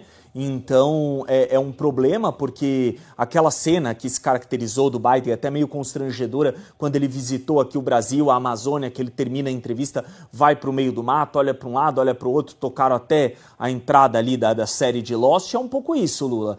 Ele não diz coisas nem com pé nem com cabeça, ele fala que tirou não sei quantas pessoas da pobreza, aí ele fala em bilhões, imagina, aí depois ele troca os números, mente, inventa, etc, e diz que não tem ninguém mais honesto que ele. Vídeo que ele tem feito, contratou o marqueteiro Sidônio Palmeira para tentar salvar a imagem dele, mas não há marqueteiro que consiga salvar a imagem, porque alguém que assinou o Petrolão, o Mensalão, sobretudo o Petrolão, o maior esquema de corrupção da história da humanidade desde Tutancâmon, né? E agora nós temos a questão do INSS. É verdade que os descontos já ocorriam em outros governos, mas quintuplicaram no governo Lula. Tem o irmão dele envolvido em cargo de alto escalão, vice-presidência em sindicato, e até agora ninguém falou como esse dinheiro será devolvido aos aposentados e pensionistas. Então é isso, a imagem dele está muito ruim. Não me parece que todos esses ministros, não me parece que serão candidato ali a nada, a presidência, nada nesse sentido. Guilherme Boulos não consegue atingir um teto para a Prefeitura de São Paulo. Imagina para a Presidência da República, o mesmo para Fernando Haddad. Eu não consigo enxergar ali lideranças na esquerda. E dizem João Campos, uma coisa é uma liderança regional lá no Nordeste do país. Outra coisa é uma liderança a nível nacional. Tem uma diferença bastante grande. Em relação ao Bolsonaro, eu acho que aí também, Guiane, tem uma preocupação até com a saúde do ex-presidente. O Fernando Haddad deu mais uma fala infeliz, ele foi para explicar a economia na Câmara dos Deputados, não explicou nada, protagonizou um barraco, ofendeu os deputados da oposição que estavam perguntando o porquê que ele cria um imposto ou aumenta o imposto a cada 37 dias no Brasil, aliás, matéria exclusiva da Gazeta do Povo, e ele não soube responder, chamou os deputados de moleque, etc. E aí disse que a direita foge dos debates, referindo a 2018 o ex-presidente. Não é que ele fugiu, Haddad, é que ele tomou uma facada de alguém, inclusive ligado ao PSOL, que até hoje não ficou muito bem explicado, e de lá para cá ele teve que fazer só 7 cirurgias, a última delas que durou mais de 12 horas, né? Então, esse que é o problema da esquerda, não conseguir entender esse cenário e fazer essa leitura. Mas, para finalizar essa questão do Bolsonaro, acho que tem uma questão, Gui, da saúde, e todos nós sabemos que, infelizmente, a justiça não deixará concorrer. E não são juízes concursados, como foram Lula, uma sentença com mais de 10 juízes, com provas, 293 delações. Não, é uma delação de Mauro Cid, distorcida, muito mal contada, sem provas, não há minuta de golpe, não há nada. Lula subiu a rampa do Palácio em 1º de janeiro, nomeou todos os chefes do Exército, da Marinha e da Aeronáutica. Como é que você vai dar um golpe e você entrega a chave do cofre para o seu adversário político? Não existe isso, né? Nomeou 39 ministérios, enfim, agora dizem até que vai dar o 40º a Guilherme Boulos, e aí tá feito ali o Alibaba e os 40 ladrões, mas enfim, Então nós temos essa preocupação aí com o Bolsonaro em relação à justiça, sobretudo ao Tribunal Superior Eleitoral e ao STF, e é por conta disso que eu acho que ele não vai ser candidato, e acho que isso que quis dizer aí esses 67% dos entrevistados. Gui. Aliás, lembrando, né, que o Jair Bolsonaro, além de ter sido presidente da República, fez com que vários ministros se transformassem em governadores, deputados, senadores, então para provar como a gestão do Bolsonaro foi positiva para o país. Ao contrário do que está acontecendo com o Lula, mais uma vez, né, com o Biden da Silva, o famoso Biden da Silva, em relação aos ministros que ele tem agora. Mais um, Fernando Haddad, fazendo o que fez na audiência pública na Câmara, como bem disse o Lucas Saba. Agora, outros nomes também favoritos a alguma coisa no governo Lula para ele. Por exemplo, é o Carlos Fávaro, ministro da Agricultura, que não está fazendo nada pela agricultura. A Frente Parlamentar está salvando, a Frente Parlamentar da Agropecuária está salvando o setor, mas o Lula já disse que o Fávaro só sai para se candidatar ao que ele quiser. Então, para vocês terem ideia de como anda o governo Lula nessa questão. Cris, chamando você aqui, aliás, o Lucas falou sobre as provas contra o Lula, a Cris sempre fala das provas sobradas, né? Ao contrário do que acontece nessa perseguição ao Jair Bolsonaro, onde não existe prova alguma. Como é que você enxerga esse cenário para 2026, Cris? De um lado, a esquerda só com o Lula e olhe lá, né? Se é que ele vai. Na direita, claro, a gente tem toda a questão do judiciário barrando o Jair Bolsonaro, mas segue sendo favorito, né, Cris? Sim, várias questões a comentar, ainda que a Anne e o Lucas já tenham trazido tantos elementos. Vou começar aqui com o Alex Santos, do nosso chat, falando nem Lula nem Bolsonaro, Nicolas é o nome do novo presidente. Muitos brasileiros gostariam de já, agora em 2026, votar no Nicolas para presidente, mas Alex, ele não tem idade ainda. Pela Constituição brasileira, precisa ter pelo menos 35 anos para se candidatar ao Senado e à presidência da República. É por isso que o deputado Nicolas Ferreira vai se candidatar à reeleição, já esclareceu isso muitas vezes. A gente tem, obviamente, outros nomes entrando no leque aí, e a disputa vai ser grande, inclusive entre esses nomes alternativos, digamos assim, mas eu não tenho dúvidas de que os nomes que mais surgem para um lado e para o outro são sempre Lula e Bolsonaro. Bolsonaro pela imensa popularidade dele, pelo histórico do que ele fez no governo brasileiro, apesar de atacado diariamente pela imprensa, que de um modo geral tomou, às vezes, de um partido político de oposição, e apesar de ter enfrentado pandemia e o início da guerra da Ucrânia, que bagunçou demais a economia no mundo inteiro. No Brasil, a gente conseguiu se sair razoavelmente bem por causa do time Paulo Guedes Bolsonaro. Lula não. Lula não fez sucessor, como bem disse o Lucas aí. Ele cita Haddad, né, porque foi quem atuou ali no papel de poste nas eleições de 2018, quando Lula estava na cadeia, trucando e fingindo que poderia ser candidato quando não poderia. Aí conseguiu, né, depois, através das manobras dos amigos ali, se reabilitar politicamente. Veio em 22, de novo, repito, numa eleição extremamente desequilibrada, para dizer o mínimo. Agora é a questão que vocês também já comentaram, mas vale a pena insistir aqui: saúde. Vamos lá. Eu gostei do apelidinho, viu, Guilherme? O Biden da Silva. Vamos lá, Bolsonaro, em tese, seria o menos apto para concorrer se fosse pensar em saúde, porque sofreu uma facada, em função dessa facada cometida por um psolista, por um extremista de esquerda, apoiador de Lula, é sempre bom lembrar, tentando matar o presidente. Ele teve já 6 cirurgias sequenciais, essa última foi extremamente delicada, 12 horas na mesa de cirurgia, várias semanas na UTI, 3 semanas, se não me engano, na UTI, até receber alta, mas está aí firme e forte. Já Lula, a gente olha e parece um zumbi, né? Falam muito do hábito etílico, né?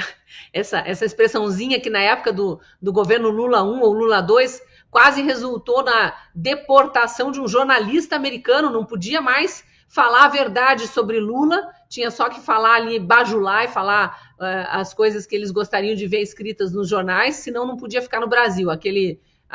O Larry Brotter do New York Times, aquele correspondente que acabou sendo notícia mundial, e mesmo sem publicar a matéria, espalhou para o mundo inteiro quem é Lula.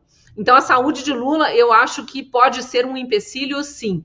Agora, por fim, não poderia deixar de dizer quem é Datafolha para a gente acreditar e estar aqui comentando, né? Estamos comentando só porque a gente precisa realmente relembrar, não só sobre Datafolha, mas sobre os institutos de pesquisa em geral, e eu tenho lugar de fala, viu, Guilherme?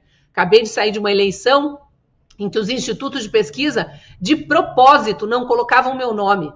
Então, eles não só deturpam resultados ao gosto do freguês, como eles também omitem nomes, porque eles não querem que aquele apareça na disputa e muito menos que seja conhecido do eleitor. Fora isso, não é o caso dessa pesquisa especificamente, porque os nomes estão aí. Fora isso, a gente sabe muito bem que os institutos de pesquisa, assim como essa mídia militante, estão do lado que a gente sabe bem não é o lado certo da história. Não deveriam ter lado algum. Instituto de pesquisa é como imprensa, deveria ser parcial na hora da divulgação dos fatos. A gente da imprensa pode se posicionar, e nós nos posicionamos aqui de forma bastante contundente, porque nós estamos no jornalismo de opinião, fazendo análise política e dando a nossa opinião. Agora, o jornalista que trabalha em redação, na cobertura diária, não pode usar nem adjetivo. Não deveria nem adjetivar. E a gente vê títulos lá, né? Bolsonarista, extremista, de direita, terrorista e blá, blá, blá. Isso não pode estar no jornalismo pelas regras mais elementares do jornalismo. E os institutos de pesquisa jamais poderiam adulterar resultado. E por que eu afirmo que isso acontece? Porque eu fiz 31% de votos válidos no primeiro turno da eleição municipal em Curitiba e o instituto que mais acertou errou 20 pontos percentuais. Isso é crime, é manipulação da opinião pública. Como é que pode, na antevéspera da eleição, institutos com o nome conhecido do eleitor, como esse Datafolha aí, dizendo que eu teria 11% dos votos e eu tive 31%. Eles estavam claramente manipulando a opinião pública depois de ter passado meses sem citar meu nome. Então, por que a gente acreditaria que 67% dos eleitores brasileiros dizem que Bolsonaro deveria desistir? Eu não acredito nesse número. Talvez o de Lula esteja um pouco mais próximo da realidade, mas eu sou a última que vai acreditar em pesquisa depois do que eu vivi, porque Lula está realmente muito desgastado, e a gente vê isso na fila do pão, né? A gente ouve isso na rua o tempo todo. Então, o Datapovo é realmente sempre muito, muito mais próximo da realidade do que esses números que a gente vê aí. Muito bem, minha querida Cristina Grêmio, registrando aqui mensagem da Maria Cecília, da Maria Fernanda, também do Pedro, Lisete, da Célia, Auri, todo mundo participando do nosso Café com a Gazeta, sempre lembrando a importância de deixar o like, comentar e compartilhar o nosso café, meus amigos. Falamos de Fernando Haddad, lembramos que na semana passada ele esteve na Câmara dos Deputados fazendo um fuzuê, chamando parlamentar de moleque, depois não aguentando as consequências, com a ajuda do presidente da Comissão de Finanças e Tributação, que é do PT também, que não deixou nem o Nicolas nem o Jordi se manifestarem. Mas o Haddad mandou outra nesse sábado, dizendo que está arrumando a bagunça deixada pelo Bolsonaro. Eu não sei onde vive o Fernando Haddad, o que come e o que ele faz nas horas vagas. Trabalhar não é, até porque nem nas horas vagas, nem nas horas de trabalho ele trabalha. Mas pelo menos ele está tendo aulas de frases importantes a não serem ditas com o Luiz Inácio Lula da Silva. Porque o cara dizer que está arrumando a bagunça do Bolsonaro, o cara 3 anos depois de não fazer absolutamente nada de positivo, só fez de negativo, eles ainda colocam a culpa no Bolsonaro. É impressionante. Quando o antigo presidente do Banco Central, Campos Neto, era alvo de críticas, vejam só aí, o Fernando Haddad fica longe dele, senão ele vai tomar meu dinheiro também. Quando o Campos Neto era vítima de críticas do PT, estava tudo certo. Ah, não, porque ele era de outra gestão. Aí colocaram o Gabriel Gallipo, faz a mesma coisa que o Campos Neto, ninguém fala nada. Continuam culpando o Bolsonaro. Não dá para entender essa estratégia, se é que é uma estratégia, ou estão fingindo demência mesmo, né, Anny? Como diz o Nicolas, ele só pode ser ministro da Suíça, né? Com tudo que ele fala, ele não está morando no mesmo Brasil que a gente está morando. Então a gente está falando do governo Bolsonaro, que teve uma série de condutas positivas para a economia, então dá para dizer ali a reforma da Previdência, que foi muito positiva, até o controle de inflação e do PIB foram muito positivos, inclusive tendo em vista que ele liderou o Brasil no momento de pandemia e que estourou também a guerra da Ucrânia, que tem um impacto no Brasil.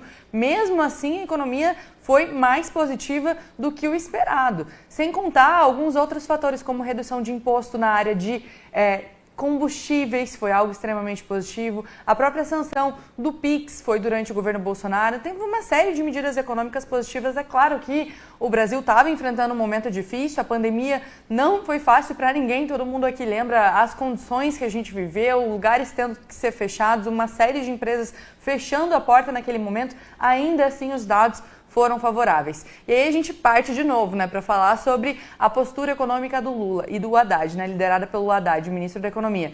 É sempre avessa ao desenvolvimento econômico. É sempre isso, aumento de imposto. É o governo que mais aumenta imposto. Só se faz isso. Até o Nicolas deu um discurso na tribuna falando que ele vai resumir o Brasil do Lula, que é imposto e censura, imposto e censura. Infelizmente, é tudo que a gente fala aqui na Gazeta do Povo também. O aumento de imposto por um lado e o aumento de censura por outro lado, porque também a gente não pode criticar aquilo que acontece no governo federal. Quando eles colocam lá, vamos fiscalizar o PIX, para quem sabe taxar, aí tá errado o Nicolas gravar um vídeo e as pessoas divulgarem, daí tem que censurar a rede social. Ou seja, é um governo que vive de maneira irresponsável economicamente, com gastos públicos adoidados. A gente não cansa de falar aqui também todos os gastos públicos exagerados que acontecem no governo federal, inclusive começando pelas despesas com viagens que são infinitas, que vem lá de Lula, Janja e mais uma série de apoiadores, aí levando 130 pessoas para China, levando gente para a Rússia e para o mundo inteiro, às custas do dinheiro público. Essa, claro, é um dos gastos, infelizmente não é o maior gasto, a gente tem uma série de outros gastos públicos absurdos que só crescem, e aí, paralelo a isso, para eles tentarem equilibrar esses gastos públicos, eles decidem aumentar imposto. Quando, na verdade, deveria ser o contrário, para conter uma inflação, para ter uma medida econômica de sucesso, a solução, como diz inúmeros economistas renomados mundialmente, é diminuir imposto e diminuir gasto público. E aí a solução do Haddad não, é aumentar gasto público, aumenta imposto e colocar a culpa no Bolsonaro, que já não é presidente há um bom tempo, que está sendo perseguido aí pelo governo federal, pelo judiciário, não só o Bolsonaro, como todos aqueles que estão ao redor de Jair Bolsonaro, mas a culpa da economia tá do jeito que tá, é sempre do Bolsonaro. É isso aí, meus amigos. Lembrando que já teremos o comentário do Alexandre Garcia. Falaremos também sobre a manifestação do próximo dia 29 de junho. Aliás, meu amigo Lucas Saba, diante de tudo isso que o Fernando Haddad fez na Câmara dos Deputados, nesse impasse sobre o IOF, todas essas declarações malditas, ele sabe o que ele vai fazer? Você sabe o que ele vai fazer? Não quero saber, tô até com medo. Sabe, audiência, o que ele vai fazer? Vai tirar férias. Nada. Só volta dia 22 de junho. Tá vendo só como é bom ser ministro da Fazenda do governo Lula? Você taca fogo no país, dá uma declaração que a culpa é do Bolsonaro, aí chega segunda-feira, pessoal, vou tirar as férias aí, dia 22 eu volto. Mas a economia tá voando, não tá? Cris, Anne, Gui, porque só para o ministro Fernando Haddad. Aparentemente, como disse bem o Nicolas, ele vive na Suíça, na Suécia, na Dinamarca. Esse pessoal, eles habitam um país diferente da gente, né? Foi constrangedor. O ministro foi lá para prestar contas. Ele é o chefe da principal pasta do governo Lula III. E que é a pior pasta, porque o brasileiro ele não quer saber da política woke do governo Lula. Ele quer saber se no final do mês ele vai conseguir pagar as principais contas dele e se é que vai sobrar alguma coisa, se ele vai conseguir colocar comida na mesa para os filhos dele. Ele não quer saber essa história da política woke que o Lula tenta implementar na cultura, sobretudo na educação, etc. Não é isso que eles estão preocupados. E como você bem disse, Gui, nós estamos aí com uma taxa de juros a quase 15%. Por quê? Porque há um descontrole fiscal no Brasil. Não há segurança jurídica e nem monetária para que os novos investidores ou investidores estrangeiros busquem o Brasil. Por quê? Porque você não encontra nada disso no governo Lula. Vale lembrar, o Guilherme disse muito bem, antes a culpa da taxa de juros era Campos Neto, como se com uma canetada ele conseguisse fazer alguma coisa, que foi o que Dilma quis fazer com as pedaladas fiscais lá atrás. Ele só não fez como Galípolo e Toda a nova diretoria é sindicada por os trapalhões da economia, Fernando Haddad, Simone Tebet e o próprio Lula indicaram, e tá aí, ó, ela se mantém em 14,75% e se bobear vai até aumentar. Por quê? Porque não há equilíbrio fiscal. Veja, ele multiplicou o número de ministérios, aumentou, engordou a máquina pública. Por quê? Porque alguém precisa empregar José Genuíno, Dirceu, Aloysio Mercadante, os companheiros. Então por isso que ele reclama quando ele diz que Bolsonaro privatizou as empresas. E tem que fazer isso mesmo, porque se cair na mão do PT, é isso que a gente viu no Petrolão. Esse vai ser o cenário da economia brasileira, se essas empresas caírem. A Petrobras era a 6ª maior empresa do mundo, salvo engano. Caiu não sei quantas posições no ranking. Por quê? Porque saquearam ela à luz do dia, com aquela planilha do Odebrecht, etc. E tudo aquilo que a gente já sabe envolvendo as empreiteiras e os doleiros. Então, é uma política monetária. Veja, ele pega um Brasil com 23 ministérios, que já não é pouco, multiplica para 39. E não há fórmula mágica. O governo Lula aumentou, multiplicou os gastos. Você só tem duas maneiras de manter o equilíbrio fiscal. O Brasil, ele não é um comércio que você tem produto para vender. Então você só tem duas possibilidades. Ou você diminui os gastos públicos, que era uma política defendida por Paulo Guedes e toda a sua equipe econômica do antigo governo. Então você reduz e tá tudo certo, que aí você consegue equilibrar as contas porque você passa a gastar menos. Ou a política monetária defendida pelos trapalhões Simone Tebet e Fernando Haddad, que é, não vou reduzir nada e vou aumentar a arrecadação. Só que, insisto, você não é um comércio, você não tem um produto para vender. Então, o que é aumentar a arrecadação? É aumentar imposto, tributo e taxa. A brilhante matéria, que eu vou dizer aqui mais uma vez, da Gazeta do Povo, essa assinada pelos nossos colegas Célio Iane e Roberta Ribeiro, diz que Lula aumentou 24 vezes desde 2023, de 1º de janeiro, ou seja, um imposto ou uma taxa. Isso simboliza um aumento ou uma criação de nova taxa a cada 37 dias. Dá uma olhada na lista. Tem lá PIS, COFINS, CID, exportação do petróleo, aumentou o cálculo do ICMS, embora seja estadual, a criação de imposto sobre o e-commerce, lembra a taxa das blusinhas? Elevação do IPI, aumento de importação para painéis solares, alô COP30, turma da Marina Silva, cadê vocês? Fim da isenção para veículo elétrico, IRPJ e CSLL, tem imposto que eu confesso que eu nem conheço, juros sobre capital, o come-cotas dos fundos exclusivos, a tributação dos rendimentos no exterior, as chamadas offshores, a volta do PIS e COFINS para biodiesel e diesel, que mais? O retorno do DPVAT, o IVA, que é o maior imposto do mundo, aí, estimado em quase 28%, a criação do imposto do pecado, aquele para cigarro, para bebida, etc. Agora a questão das bets, a taxação dos dividendos, o imposto mínimo sobre as multinacionais, os lucros delas, em pelo menos 15%, a reoneração da folha de pagamento e agora tem a história do IOF. Só isso. Essa é a política monetária do Lula, criar imposto, taxa e tributo para conseguir pagar a gastança que é desse governo, que é um cabide de emprego nas estatais e as viagens. Eles levaram 130 pessoas para a China, paga com esses impostos que eles criaram, Gui.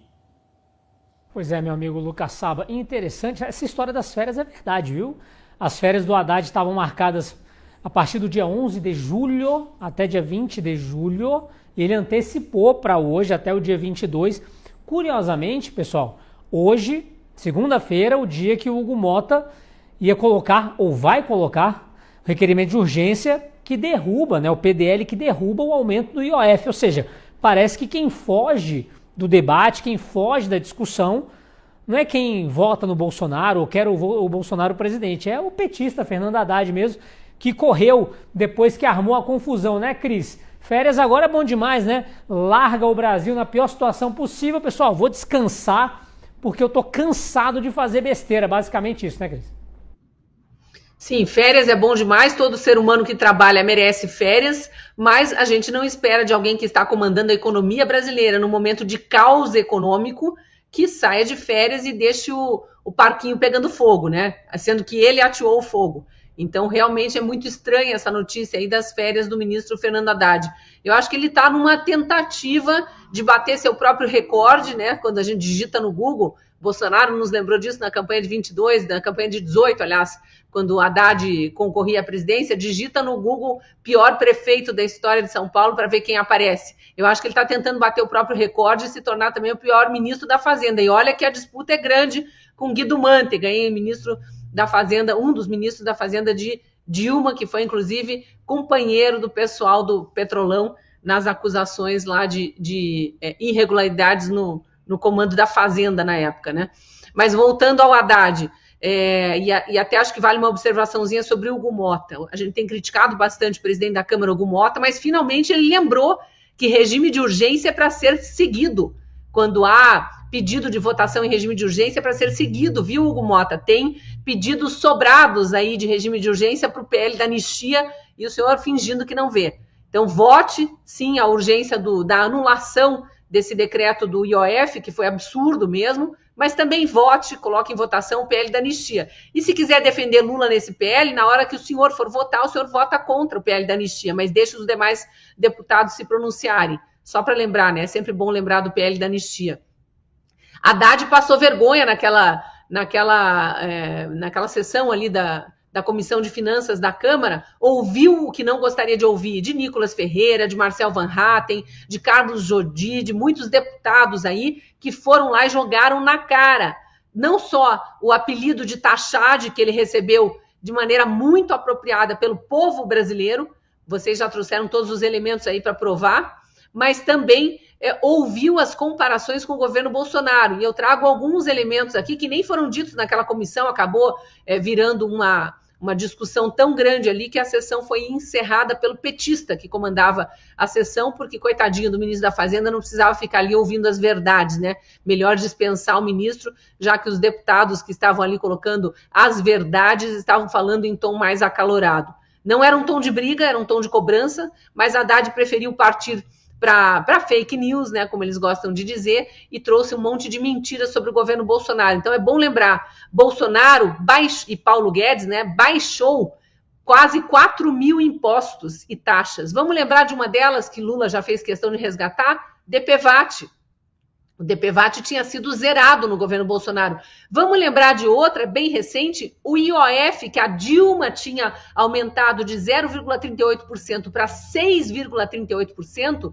Bolsonaro, quando assumiu e pegou aquela taxa absurda que fazia com que os brasileiros que fossem para o exterior pagassem muito do que era o razoável, muito de imposto, né, do que era o razoável por compras internacionais, Bolsonaro fez um escalonamento de redução desse IOF. E agora os petistas mentirosos ficam dizendo que Lula estava diminuindo o IOF, mas agora vai reajustar de novo. Não, Lula não estava diminuindo, ele estava cumprindo o que foi aprovado pelo Congresso, um escalonamento para zerar o IOF até 2028. Deveria seguir assim. Então, desde o início do governo Bolsonaro, foi caindo o IOF de 6,38 para 5,38, para 4,38, estava, se não me engano, em cerca de 3,5%, e agora a Haddad quer subir de novo. E aí os petistas, que são tradicionalmente mentirosos, estavam dizendo, Lula tinha um IOF menor que Bolsonaro, agora ele pode subir. Não, Lula estava seguindo uma linha de decréscimo do percentual do IOF, porque Bolsonaro tinha implantado essa linha decrescente. Quem aumentou o IOF de forma absurda foi Dilma, sucessora de Lula, para os petistas que fingem que não lembram. E agora, Haddad e Lula querendo aumentar. Então, é um absurdo o que a gente está vivendo no Brasil. É inacreditável que ainda tem algum brasileiro que aceite que pagar imposto é bom. Entenda como isso é bom, né, Miriam Leitão? Para a gente criticar um pouquinho aqui, tem também quem bajula o governo sem ter elemento nenhum para defender aumento de imposto. Temos que ser contra esses aumentos de impostos aí reiterados, e como você bem lembrou, Guilherme, até porque não só o dinheiro dos nossos impostos não está indo para saúde, educação, segurança, nem mesmo para assistência social como deveria, mas está indo para a primeira-dama esbanjar loucamente no exterior com seus 130 capachos da carreta furacão, ou viajando sozinha num avião da Embraer que custa caríssimo para decolar e voar ainda mais para o outro lado do mundo, como ela fez. Muito bem, minha querida Cristina Grêmio, o pessoal aqui no chat dando o currículo aqui do ministro Haddad, pior prefeito, pior ministro da Educação, pior ministro da Economia, tem também pior candidato em eleições, pior professor, pior aluno, o Rogério Rangel e o Henrico Pape contribuindo aqui também. E o mestre dos magos, você está aí, mestre dos magos? Certamente o destino das férias do Haddad será a Rússia, China ou Cuba. Deixe também seu comentário, compartilhe o Café com a Gazeta e, é claro, assine também a Gazeta do Povo. Nesta semana, inclusive, meus amigos, temos novidade chegando na Gazeta do Povo. Nosso time de colunistas recebe o reforço do Ítalo Marcilli, médico psiquiatra e um dos nomes mais influentes do Brasil quando o assunto são os dilemas do nosso tempo. E para marcar essa estreia, a Gazeta vai liberar o primeiro artigo de forma gratuita. Para receber o acesso, basta se cadastrar no link que está na descrição do vídeo ou então o QR Code que o meu amigo Vitor Kunzel colocou na tela. Não perca essa oportunidade, meus amigos. Já já nós teremos também o Alexandre Garcia com a gente, mas vamos falar sobre a manifestação do dia 29 de junho. Justiça já, manifestação convocada. Meus amigos, 29 de junho, domingo, veja só as imagens da última manifestação lá na Avenida Paulista. Já já vou fazer uma piada com o Lucas Saba, dizendo que se tem manifestação no domingo, ele já sabe que nós estaremos aqui, né, Lucas Sabani? Dias, começa com você. Um momento, aliás, Anny, importantíssimo depois do que aconteceu com relação ao Mauro Cid, por exemplo, onde tudo isso que nós já desconstruímos há tanto tempo, mas de fato agora parece que pelo menos uma partezinha a mais da imprensa tem desconstruído também esse teatro absurdo criado em volta do Bolsonaro, mas depois desse fato Mauro Cid, a manifestação tende a ser ainda maior, né, Anny? Exatamente, é um momento bem delicado, a gente deve ter aí o resultado desse julgamento até o dia 29 de junho, porque agora está com o Moraes o prazo, a gente sabe como funciona o prazo para o Moraes, né? Depende da pressa dele, então muito provavelmente teremos mais notícias sobre o caso do julgamento do Bolsonaro. Foi interessante até a gente ver essas imagens da última manifestação que aconteceu na Avenida Paulista em abril, em que se levantaram batons, né? As mulheres levaram batons gigantes, a Michelle fez uma fala muito contundente também sobre a Débora. Houve até parentes da Débora também participaram da manifestação para lembrar o absurdo que está acontecendo no Brasil. Diretamente do Brasil, quem vos fala, mestre Dinho, trazendo sempre informações na palma da sua mão. E o meu convite especial, por gentileza, entra na descrição desse vídeo. Urgente! Clicar nos links abaixo. É uma surpresa e você pode ganhar muito dinheiro. Repito, urgente, clicar nos links abaixo. É uma surpresa e você pode ganhar muito dinheiro.